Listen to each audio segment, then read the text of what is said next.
Agatha கிறிஸ்டியின் Roger ஆக்ராய்டு கொல்லப்பட்டார். அத்தியாயம் 9. தங்க மீன்கள் நிறைந்த குளம். நாங்கள் இருவருமாய் சேர்ந்து வீட்டுக்கு நடந்தோம். இன்ஸ்பெக்டர் பற்றி எந்த அறிகுறியும் தென்படவில்லை. பாய்ரோ மச்சுப்பகுதியில் சிறிது நேரம் தயக்கமாய் நின்றாள். தலையை மெதுவாய் அக்கம் பக்கம் பார்த்து திருப்பியபடி இருந்தார். எத்தனை அழகான சொத்து என்றார் அவர் நிறைவாய். இது யாருக்கு போகுது? அவருடைய வார்த்தைகள் எனக்கு பேரதிர்ச்சியை தந்தன. இது ஒரு வித்தியாசமான கோணம். ஆனால் இந்த நொடி வரை இது சட்ட ரீதியாய் யாருக்கு போகிறது என்ற கேள்வியே என் மண்டைக்குள் நுழையவில்லை. பாய்ரோ என்னை கூர்மையாய் கவனித்து கொண்டிருந்தார். கடைசியில், இது உங்களுக்கு ஒரு புது ஐடியாவா படுது போலிருக்கு என்றார். இப்படி நீங்க முன்னாடியே நினைச்சு பார்க்கல போல தெரியுதே. நோ என்று விட்டேன் நான் நேர்மையாய். எனக்கும் இது தோணிருக்கணும். என்னை மறுபடியும் அவர் ஈடுபாடாய் கவனித்தார். நீங்க என்ன சொல்றீங்கன்னு எனக்கு விந்தையா இருக்கு என்றார் சிந்தனையுடன். ஓ, வேண்டாம் வேண்டாம் என்றார். நான் பேச துவங்கும் போது, பிரயோஜனம் இல்லை. நீங்கள் நிஜத்தில் என்ன நினச்சிங்கன்னு என்கிட்ட உண்மையை சொல்ல மாட்டீங்க. ஒவ்வொருத்தருக்கும் மறைச்சி வச்சிக்க ஏதோ ஒன்று இருக்கும் என்று சுட்டி காட்டினேன் நான் புன்னகைத்தபடி. எக்ஸாக்ட்லி. அப்போ இன்னும் நீங்கள் இந்த வாக்கியத்தை நம்புறீங்க? முன் எப்போதையும் விட இப்பொழுது அதிகமாக. ஆனால் எர்குல் பாய்ரா கிட்ட இருந்து விஷயங்களை ரொம்ப நாளைக்கு பதுக்கி வைப்பது சிரமமான விஷயம். அவற்றை கண்டெடுக்கும் வித்தைகள் தெரிஞ்சவர் அவர். பேசியபடி அங்கிருந்த தோட்டத்துக்குள் படிகளில் இறங்கினார். கொஞ்ச நேரம் காலார நடப்புமே என்றார். குளிர்ந்த காற்று பிரமாதமாய் இருந்தது. நான் அவரை தொடர்ந்தேன். ஊசி இலை மரங்களால் வேலி அமைக்கப்பட்டிருந்த தோட்டத்தின் இடப்புறம் இருந்த பகுதிக்குள் என்னை அழைத்து போனார் அவர். அங்கு இரு மருங்கிலும் மலர் செடிகள் பாத்தி போல் இருக்க, இவற்றுக்கு மத்தியில் ஓடிக்கொண்டிருந்த சிறு பாதையில் நாங்கள் முன்னேறிய போது ஒரு இலைப்பாறும் இடம் போன்ற மூலையை அடைந்தோம். அங்கு ஒரு இருக்கையும் சிறு தங்கமீன் குளமும் இருந்தன. அதன் இடப்புற பாதையில் மேற்கொண்டு நடப்பதற்கு பதிலாக மேல் நோக்கி வளைந்து சென்ற மரத்தாலான சரிவு பாதையை தேர்ந்தெடுத்தார் பாய்ரோ. அங்கே ஒரு இடத்துல மரங்கள் எல்லாம் வெட்டப்பட்டு இருக்கை போடப்பட்டிருந்தது. இங்கு உட்கார்ந்து கொள்ளும் ஒருவருக்கு நகரத்தின் சிறப்பான காட்சி கிடைக்கும். கீழே இருக்கும் இலைப்பாறும் பகுதியும் தங்கமீன் குளமும் கூட தெரியும். மிக அழகானது இங்கிலாந்து என்றார் பாய்ரோ. கண்ணுக்கெட்டிய தூரம் வரையிலும் தோன்றிய அதன் வளர்ச்சியை பார்த்து பிரமித்து பிறகு அவர் புன்னகைத்தார்.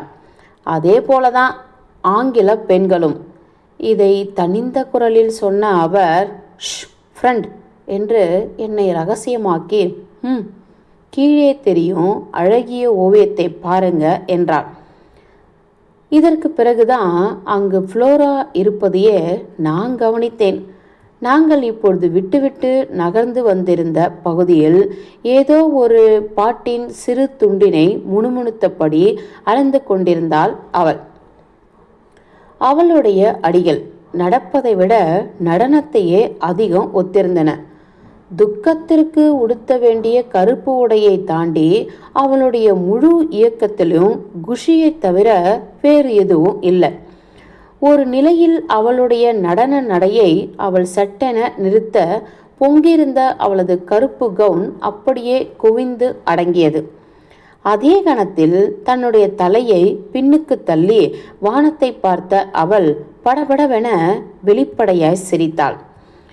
இப்படி அவள் பண்ணிக்கொண்டிருக்கும் போதே ஒரு மனிதன் அங்கிருந்து மரப்புதருக்குள்ளிருந்து வெளிப்பட்டான். அது ஹெக்டர் பிளாண்ட். இளையவள் துணுக்குற்றுவிட்டாள். அவளுடைய முகத்தில் சில மாற்றங்கள் நிகழ்ந்தன. என்னை எப்படி பயமுறுத்திட்டீங்க நீங்க? நான் உங்களை கவனிக்கவே இல்லை. இதற்கு பிளான்ட் ஒன்றுமே சொல்லவில்லை. அப்படியே அவளை மட்டும் பார்த்தபடி ஓரிரு நிமிடங்கள் நின்றபடி இருந்தார். அப்பொழுது சற்றே குரோத வாசம் வீச, உங்கிட்ட எனக்கு மிகவும் பிடிச்ச விஷயம் என்னதுன்னா என்ற ஃப்ளோரோ குறிப்பிட்டார். நீங்கள் தரும் உற்சாகமான உரையாடல்.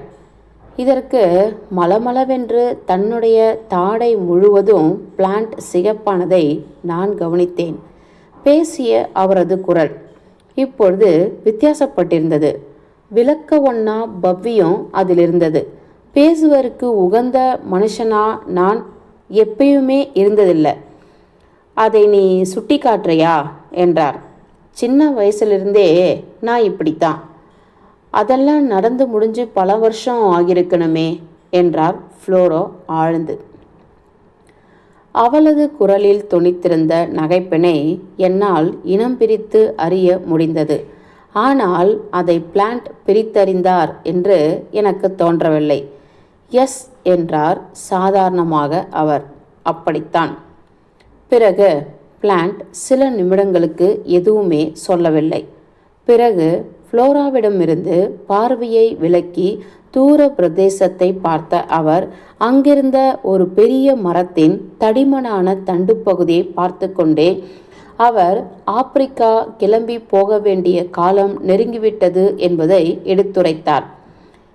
இன்னொரு துணிகரமான படையெடுப்பு. சுட போறீங்களா? இருக்கலாம். வழக்கமாக போகும்போது பண்ணுவதுதான். சுடுவது. ஹாலில் இருக்கிற தலை நீங்கள் சுட்டு கொண்டு வந்தது தானே? பிளான்ட் ஒப்புதலாய் தலையசைத்தார். பிறகு துள்ளி குதித்தெழுந்த அவர் கேட்டார், ஏதாவது தோல் மேலே நீ ஆசைப்பட்டதுண்டா? அப்படின்னா அதை நான் எடுத்து வரட்டுமா? ஹோ ப்ளீஸ் பண்ணுங்களேன் என்று கெஞ்சினாள் ஃப்ளோரா. நிச்சயம் நீ செய்வீங்களா? மறந்துட மாட்டீங்களே. ஹோ ப்ளீஸ். நான் மறக்க மாட்டேன் என்றார் ஹெக்டர் பிளான்ட். உரையாடலில் திடீரென தோன்றியதை சொல்வது போல சொன்னார். ரொம்ப காலம் ஆகுது நான் போய் அங்கே. இப்படிப்பட்ட வாழ்க்கைக்குள் நான் பொருத்தமே கிடையாது தெரியுமா? இங்கு வாழ தேவையான குணாதிசயங்கள் எனக்கு இல்லை. எஸ், நான் ஒரு கரடு முரடானவன், சமுதாயத்துக்கு லாய்க்கில்லாதவன், பிரயோஜனம் இல்லாதவன். என்னத்தை எப்போ பேசணும்னு என்னும் அறிவே இல்லாதவன். எனக்கு அது தெரியும். நான் கிளம்பிடணும். ஆனால் நீங்கள் இப்போ உடனடியாக கிளம்பல இல்லையா? அலறலாய் கேட்டாள் ஃப்ளோரா. நோ, நாம் இப்படி வலையில் மாட்டிக்கிட்டு இருக்கும்போது. ஹோ ப்ளீஸ் கேளுங்க. ஒருவேளை நீங்கள் கிளம்பிட்டா. கொஞ்சமாய் நகர்ந்து திரும்பி கொண்டாள் அவள். நான் போகக்கூடாதுன்னு நீ நினைக்கிறியா? கேட்டார் பிளான்ட். யோசித்து நிதானமாகவும் சாந்தமாகவும் பேசினார் அவர். எல்லாருமே அப்படிதான் நினைக்கிறோம். நான் நீ என்ன நினைக்கிறேன்னு மட்டும்தான் கேட்டேன் என்றார் பிளான்ட் குறியாய். மறுபடியும் மெல்லமாய் திரும்பி அவரது கண்களை சந்தித்த ஃப்ளோரா, நீங்கள் இங்கேயே தங்கணும்னு நான் விரும்புகிறேன் என்றார். அங்கு அமைதி நிலவியது. தங்க மீன் குளத்தருகே போடப்பட்டிருந்த கற்களில் இருவரும் உட்கார்ந்து கொண்டனர். அடுத்து என்ன பேசுவது என்று இருவருக்குமே தெரியாமல் ஆகிவிட்டதை போல் அமைந்தது அந்த காட்சி. உன் அங்கிளை நீ பார்த்து 2 வருஷம் ஆகியிருக்கோம்ல என்றார் பிளான்ட். நீண்ட இடைவேளி. ஆஹா, ரொம்ப வருத்தமாக இருக்குது. எல்லாத்தையும் நீங்கள் ஆறுதலாக அமைதியாக எடுத்துக்கிற மாதிரி இருக்குது என்றாள் ஃப்ளோரா. எல்லா விஷயத்தையுமே நீங்கள் ரொம்ப சிம்பிளாக எளிதாக ஆக்கிடுறீங்க. சட்டப்படி எல்லா விஷயமும் எளிதுதான் சொன்னார் அந்த பெரிய வேட்டைக்காரன். அப்படி எப்பவுமே இருந்துடாது. அவளது குரல் கம்மியது. பிளான்ட் திரும்பி அவளை கவனிப்பதை பார்த்த எனக்கு அவருடைய கண்களின் பார்வை தூர தேசமான ஆப்பிரிக்காவிலிருந்து அகன்று மறுபடியும் இந்த தோட்டத்துக்கே வந்துவிட்டது புரிந்தது. அவளுடைய குரல் மாற்றத்துக்கான காரணத்தை பிடித்து விட்டதை போல் பிளான்ட் பேச ஆரம்பித்ததை பின்வருமாறு அவர் திடுதிப்பென்று சொன்ன வார்த்தைகளிலிருந்து என்னால் உணர முடிந்தது. கவனிங்க, நீங்கள் கவலைப்படக்கூடாது. இந்த இளைய பயலை நினச்சி விளங்குதா? இன்ஸ்பெக்டர் ஒரு பெரிய கழுத பைய. அத்தனை பேருக்கும் தெரியும். அவன் பண்ணியிருப்பான்னு நினைப்பதை போன்ற ஒரு முட்டாள்தனம் வேற கிடையவே கிடையாதுன்னு அத்தனை பேருக்கும் நல்லாவே தெரியும். யாரோ வெளி மனுஷன்தான் பொறுப்பு. திருடனாக கூட இருக்கலாம். இது ஒன்று தான் சாத்தியப்படும் ஒரே தேர்வு. அவரை பார்ப்பதற்காக திரும்பினாள் ஃப்ளோரா. நிஜமாகவே இப்படி தான் நீங்கள் நினைக்கிறீங்களா? நீ நினைக்கல? உடனடியாய் சொல்லிவிட்டார் பிளான்ட். நான் ஓ எஸ், பின்ன? மறுபடியும் அமைதி. பிறகு உடைத்தது ஃப்ளோரா. நான் ஓகே. கவனிங்க, இன்னைக்கு காலையில் நான் எதுக்காக அத்தனை சந்தோஷமாக இருந்தேன்னு இப்போ உங்களுக்கு சொல்கிறேன். இப்படியா இதயமில்லாத இரும்பு இவன்னு நீங்கள் நினச்சிடக்கூடாது. பரவாயில்ல, சொல்கிறேன். இதுக்கு காரணம் வக்கீல் மிஸ்டர் ஹேமந்த். உயில் பற்றிய விவரத்தை அவர் என்கிட்ட சொன்னார். அங்கிள் ரோஜர் எனக்குன்னு 20,000 பவுண்டுகளை எழுதி வச்சிருக்கார். நினச்சி பாருங்க, 20,000 அற்புதமான பவுண்டுகள் இல்லையா? பிளான்ட் ஆச்சரியப்பட்டவராய் தெரிந்தார். இது உனக்கென்ன அத்தனை மாபெரும் தொகையாவா தெரியுது? மாபெரும் தொகையா தெரியாதா அப்படின்னா கேட்குறீங்க? ஹோ, எனக்கு எல்லாமே இதுதான். விடுதலை, வாழ்க்கை முழுக்க சுதந்திரம். பணம்னு முன்கூட்டியே ஏற்பாடு பண்ணிக்கிட்டு மூளையை குழப்பிப்பது இனி கிடையாது. எங்கே பணம் இருக்குன்னு புதையல் தேடும் வேலை கிடையாது. காலடியில் விழுந்து சட்டென இடைமறித்து கூர்மையாய் கேட்டார் பிளான்ட். இதற்கு ஒரு நிமிடம் குப்புற தள்ளப்பட்டவளாய் தெரிந்தாள் ஃப்ளோரா. நான் என்ன சொல்ல வந்தேன்னு தெரியல என்றால் நிச்சயமற்று. எனினும் தொடர்ந்தாள். நம்முடைய பணக்கார உறவுகள் தரும் அத்தனைக்காகவும் ரொம்ப நன்றி கடன் பட்டிருப்பது போல காட்டிக்கிட்டு, ஹோ சே, போன வருஷம் வாங்கி பழசா போன சட்டை, கோட்டு, தொப்பியெல்லாம் ஏழை என்பதால் நமக்கு பரிசா வர, அதுக்காக தேங்க்ஸ் சொல்லி நமஸ்காரம் பண்ணி, லேடிஸ் உடைகள் பற்றி எனக்கு ரொம்ப தெரியாது, எனக்கு இப்படி ஒரு தேவையில்லாமல் நல்லா தான் இருக்கேன்னு நீ சொல்லிட வேண்டியதானே. ஆனால் அதில் எனக்கு லாபம் இருக்குதே. ஒலி கம்மிய குரலில் குறிப்பிட்டாள் ஃப்ளோரா. இப்போ போய் அந்த கொடூர அனுபவங்களை பேச வைக்காதீங்க. நான் ரொம்ப சந்தோஷமாக இருக்கேன். நான் விடுதலை அடைஞ்சிருக்கேன். என்னவெல்லாம் நான் பண்ண விரும்புகிறேனோ அத்தனையும் நான் பண்ண வந்திருக்கும் விடுதலை. எதெல்லாம் பண்ண வேண்டாமோ அவள் திடுமென்று நிறுத்திவிட்டாள். எதெல்லாம் பண்ணக்கூடாது? பிளான்ட் துரிதமாய் கேட்டுவிட்டார். வேண்டாமே, அதையெல்லாம் நான் இப்போ மறந்துடுறேன். ஓகே, அவை முக்கியமே இல்லை. கையில் ஒரு சிறு கம்பு வைத்திருந்த பிளான்ட் அதனை குளத்தின் மேற்பரப்பில் படுமாறு வைத்து தட்டி காட்டினார். என்ன பண்ணுறீங்க மேஜர் பிளான்ட்? உள்ளே அங்கே என்னவோ பளபளன்னு பிரகாசமாக தெரிஞ்சது. என்னவா இருக்குன்னு ஒரு சிறு ஆவல். தங்க கொண்ட ஊசியோ? தோட்டத்தில் களிமண் கலங்கிடுச்சு, பிரகாசமும் போயிடுச்சு. ஒருவேளை அது ஒரு மகுடமாக இருக்கலாம் என்றாள் ஃப்ளோரா. ஒபாரா நடனங்களில் கன்னிகள் போட்டுக்கொண்டு ஆடுவது போல. ஹோ, என்ன ஒரு பொருத்தமான கற்பனை.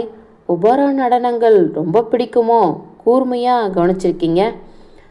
ஃப்ரெண்ட்ஸ் என்கிட்ட வந்து இதை பற்றி சில சமயங்களில் பேசுவதுண்டு என்றார் அவர். கொஞ்சம் வருத்தத்துடன், பார்க்க விறுவிறுப்பாக இருக்கும் என்னும் போர்வையில் நடக்கும் கோமாளியாட்டம் சொல்லிவிட்டு ஒரு சிறு கல்லை தூக்கி தங்கமின் குளத்துக்குள் எறிந்தார். பிறகு நடவடிக்கையில் சிறு மாற்றத்தோடு ஃப்ளோரா பக்கமாய் திரும்பினார். மிஸ் ஆக்ரைட், என்னால் உனக்கு ஏதாவது பண்ண முடியுமா? பேடன் சம்பந்தமாக கேட்கிறேன். இவன் விஷயத்தில் நீ எத்தனை ஆர்வமாக பரபரப்போட இருக்கணும்னு எனக்கு தெரியும். தேங்க்யூ என்ற அவசியமில்லை என்னும் தொனியில் மறுப்பாய் சொன்னாள் அவள். இதில் பண்ணுறதுக்கு எதுவும் கிடையாது. ரால்ஃப் நல்லாதான் இருப்பான். உலகத்தின் மிக சிறந்த உன்னத டிடெக்டிவை நான் பிடிச்சிட்டேன். இதை பற்றின எல்லாத்தையும் அவர் கண்டுபிடிச்சிட போறார். அப்புறம் என்ன? இது எங்களுடைய நிலையினை எண்ணி சில நொடிகள் நான் அசௌகரியமானேன்.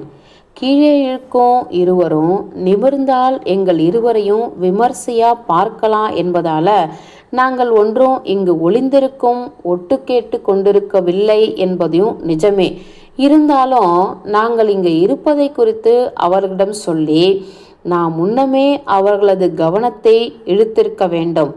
என் புது நண்பன் ஒரு எச்சரிக்கை அழுத்தத்தை என் கைகளில் தந்து தடுத்து விட்டதால இது முடியாமல் ஆகிவிட்டது.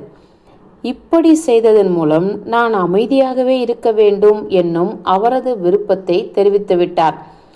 இத்தனை இருந்தாலும் இப்பொழுது அவர் சுறுசுறுப்பாய் இயங்கினார். விரைவாய் எழுந்து கொண்ட அவர் தொண்டையை செருமினார். மன்னிக்கணும் என்றார். இத்தனை தாராளமா மேடம் என்னை புகழ்ந்து நம்பிக்கையாய் தெரிவிக்கும் போது இங்கு இருந்தும் இல்லாதது போல இருக்க எனக்கும் மனசு வரல. தான் இல்லாத போது தன்னை பற்றி மற்றவர்கள் புகழ்ந்து ஒருத்தனாலும் கேட்க முடியாது என்ற பொதுமொழி உண்டு. ஆனா இப்ப அது பொய்ன்னு நிரூபணமாயிடுச்சு. நான் அவரை ஒட்டியபடி பின்தொடர்ந்தபடி இருக்க அந்த பாதையில் வேகமாய் இறங்கினார் அவர். குளத்தருகே என்னையும் இருவரோடும் சேர்த்து கொண்டோம்.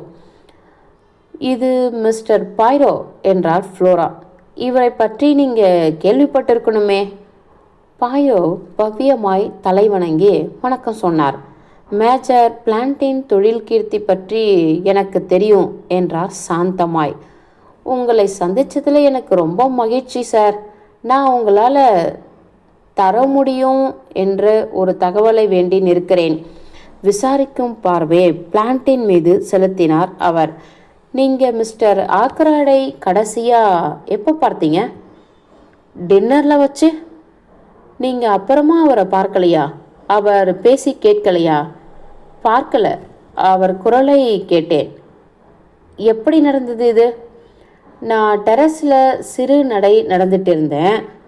மன்னிக்கணும், அப்போ மணி எத்தனை? 9:30 இருக்கும். மேலும் கீழுமா நடந்தபடி வரவேற்பறை ஜன்னல் கிட்ட நின்று சிகரெட் ஊதிக்கிட்டு இருந்தேன். ஆக்ராய்டு படிக்கும் அறையில் பேசிக்கிட்டு இருந்ததை நான் கேட்டேன். பாய்ரோ அவர் பேசுவதை நிறுத்தினார். நிச்சயமாக டெரஸின் அந்த பகுதியிலிருந்து உங்களால் படிக்கும் அறையில் பேசும் வார்த்தைகளை கேட்கவே முடியாது என்றார் கிசுகிசுப்பாய். பாய்ரோ பிளான்ட்டை பார்த்து கொண்டிருக்கவில்லை. ஆனால் நான் பார்த்து கொண்டிருந்தேன். என் முழு ஆச்சரியத்துக்கும் தீனி போடும் விதத்தில் அப்படியே பெருக்கி தள்ளப்படுவதாய் அவர் உணர்ந்ததை நான் கவனித்தேன். டெரஸில் நடந்துக்கிட்டு இருக்கும்போது படிக்கும் அறை ஜன்னல் வரையும் கூட நான் போய் வந்தேன் என்றார் வேண்டா வெறுப்பாய். அப்படியா என்றார் பாய்ரோ. மிக மிருதுவான முறையில் இதை சொன்னதன் மூலம் இன்னும் விஷயங்கள் வேண்டும் என்பதை உணர்த்தினார் அவர். அங்கிருந்த புதருக்குள் ஒரு பொண்ணு பதுங்கியது என் கண்ணில் பட்ட மாதிரி இருந்தது. சின்னதா ஒரு வெள்ளை நிற பளபளப்பு, அவ்வளோதான். ஒருவேளை நான் தப்பாக எடுத்துக்கிட்டு இருக்கணும். எஸ், அங்கே டெரஸின் நுனியில் வந்து நான் நின்றுக்கிட்டு இருந்த போது தான் அவரோட செக்ரட்டரி கிட்ட பேசிக்கிட்டு இருந்தா. ஆக்ராய்டின் குரல் எனக்கு கேட்டது. ஜியோஃப்ரி ரேமன் கிட்ட பேசிக்கிட்டு இருந்த குரலா? எஸ், அப்படி நான் அப்போ நினச்சேன். அது தப்புன்னு இப்போ தெரியுது. பேசிக்கிட்டு இருந்தவரை மிஸ்டர் ஆக்ராய்டு பேர் சொல்லி குறிப்பிடவில்லையா? Oh no. அப்படின்னா கேட்குறேன்னு தப்பாக எடுத்துக்காதீங்க. எதுக்காக நீங்கள் நினைக்கணும்? பிளான்ட் மெனக்கெட்டு விளக்கலானார். அது ரேமண்டாக தான் இருக்கணும்னு எடுத்துக்கிட்டேன். ஏன்னா நான் வெளியே வர்றதுக்கு முன்னாடி ஆக்ராய்டு கிட்ட சில பேப்பர்களை கொண்டு போய் காட்டப்போவதா ரேமன் என்கிட்ட சொன்னான். அதனால் வேற யாரும் இருக்க முடியாதுன்னு நினச்சிக்கிட்டேன். நீங்கள் கேட்ட வார்த்தைகள் என்னன்னு நினைவுபடுத்த முடியுமா உங்களால்? முடியாதுன்னு தான் படுது. சாதாரணமான முக்கியமாக படாத வார்த்தைகள் தான். துளி துளியாக எதுவோ விழுந்தது. அந்த சமயத்தில் நான் முழுக்க முழுக்க வேற எதையோ மனசில் யோசிச்சுட்டு இருந்தேன். அப்போ இதை விட்டுடுவோம் என்றார் பாயிரோ. உடல் கண்டெடுக்கப்பட்ட பிறகு நீங்கள் அந்த அறைக்குள்ளே போன பொழுது அங்கிருந்த நாற்காலி ஒன்றை நகர்த்தி போட்டீங்களா? சார், இல்லை. எதுக்காக நான் அப்படி பண்ணணும்?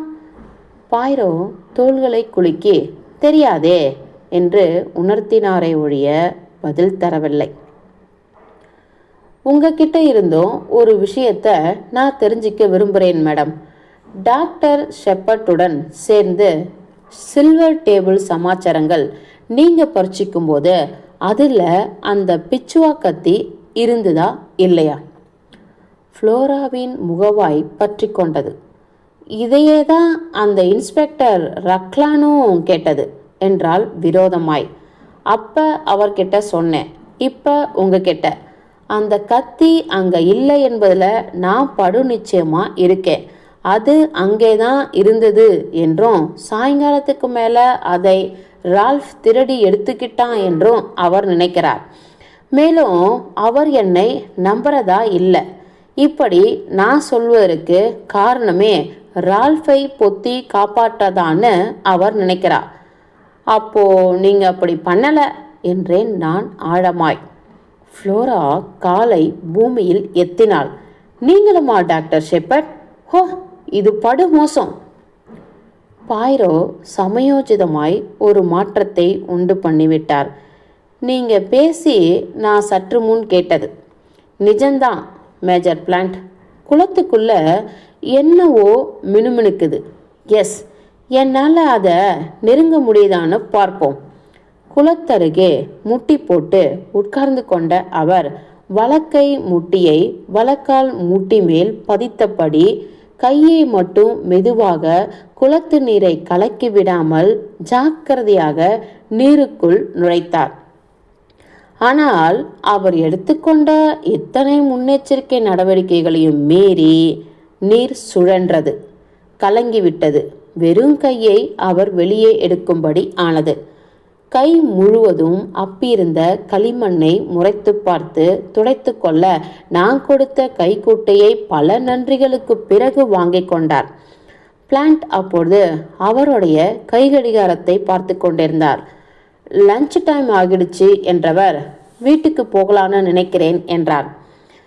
நீங்கள் எங்களோட லஞ்ச் எடுத்துக்கலாமே பாயிரோ என்றார் ஃப்ளோரா. நீங்கள் என்னோட அம்மாவை சந்திக்கணும்னு பிரியப்படுறேன். அவங்களுக்கு ரால்ஃப்னா உயிர். குள்ள டிடெக்டிவ் ஒப்புதலாய் வழங்கினார். என்னோட பாக்கியம் மேடம் என்றார் நாடக பாணியில். நீங்களும் கூட வரலாம் இல்லையா டாக்டர் ஷெப்பர்ட்? நான் தயங்கினேன். ஓ, வாங்க. எனக்கும் பங்கு கொள்ள ஆசைதான். ஆகவே மேற்கொண்டு திருவிழா ஆக்காமல் ஒப்புக்கொண்டு விட்டேன். ஃப்ளோராவும் பிளான்ட்டும் முன்னால் நடந்து போக நாங்கள் இருவரும் கூட வீடு நோக்கி செல்ல எழுந்தோம். என்ன கூந்தல் என்றார் பாயிரோ தனிந்த குரலில் ஃப்ளோராவின் கடலலை போன்ற கூந்தலை அங்கீகரித்தபடி. நிஜமான தங்க நிறம். 2 பேரும் சரியான ஜோடியா மிளிர்வாங்க. இவங்களும் அந்த கருத்த ஆணழகு பேடனும் இல்லையா? விசாரிக்கும் பார்வையை நான் அவர் மீது வீச அவரோ அவருடைய கோட்டின் மீது படிந்திருந்த சிற்சில நீர்த்துளிகளை தட்டிவிடும் வேளையில் இருந்தார். இத்தனை பண்ணி ஒன்றில்லாமல் போச்சு என்றேன் நான் பரிதாபமாய். அப்படி என்னதான் அந்த குளத்துக்குள்ளே இருந்திருக்குன்னு வியப்பா இருக்கு. பார்க்க விரும்புகிறீங்களா பாயிரோ கேட்டார். நான் அவரை பார்த்து முறைத்தேன். ஒப்புதலாய் தலையசைத்தார் அவர். மிருதுவாய் மை குட் ஃப்ரெண்ட் என்ற அவர் நான் குறி வச்சு பொருளை அடைவது உறுதி என்றாகும் வரை தன்னுடைய அருமையான உடையை சேதப்படுத்திக்க விரும்பவே மாட்டேன் இந்த ஹெர்குல் பாயிரோ. அப்படி இலக்கை அடைய நான் எடுக்கும் பிரயத்தனங்கள் வேடிக்கையாகவும் கேலிக்கூத்தாகவும் படலாம். ஆனால் நான் எப்பவும் கோமாளியாக இயங்கினதே இல்லை. ஆனால் நீங்கள் வெறும் கையெல்லாம் வெளியே எடுத்துட்டு வந்தீங்க என்று மறுத்தேன் நான். திடீர் முடிவெடுக்க வேண்டிய தருணங்களும் வரும். டாக்டர், உங்கள் நோயாளிக்கிட்ட நீங்கள் எல்லாத்தையும் சொல்லிடுவீங்களா என்ன? டாக்டர், எல்லாத்தையும் இருக்காதுன்னு நினைக்கிறேன். இல்லை, உங்களோட எக்ஸலண்ட் சகோதரிக்கிட்ட நீங்கள் உங்களுக்கு தெரிஞ்ச எல்லாத்தையும் சொல்வீங்களா? இருக்காது. காலியான என் கையை நான் காட்டுவதற்கு முன்னாடியே அதில் இருந்ததை நான் என்னோட அடுத்த கைக்கு மாற்றியிருந்தேன். அது என்ன என்பதை இப்போ நீங்கள் பார்க்கலாம். உள்ளங்கை திறந்திருந்த நிலையில் கையை நீட்டினார் அவர். அதில் உட்கார்ந்திருந்தது ஒரு சின்ன வட்ட தங்கம் பெண்ணின் திருமண மோதிரம். அவரிடமிருந்து அதை நான் எடுத்துக்கொண்டேன். உள்ளே பாருங்க என கட்டளையாய் சொன்னார் அவர். அப்படியே நான் பண்ணினேன். உள்ளே நுண்ணிய எழுத்துக்களில் பொறிக்கப்பட்டிருந்தது, ஃப்ரம் ஆர், மார்ச் 13. நான் பாய்ரோவை பார்த்தேன். ஆனால் அவரோ அவருடைய தோற்றத்தை பையிலிருந்த ஒரு சிறு கண்ணாடியில் ஒழுங்கு செய்வதில் இறங்கியிருந்தார். அவருடைய மீசையை முறுக்கிக் கொள்வதில் அவர் மிகுந்த முக்கியத்துவம் தந்து கொண்டிருந்தாரே ஒழிய என் மீது கவனம் காட்டவில்லை. மேற்கொண்டு பேசுவதில் அவர் ஈடுபாடு வைக்கவில்லை என்பதை நான் உணர்ந்தேன். அத்தியாயம் 9 முடிந்தது.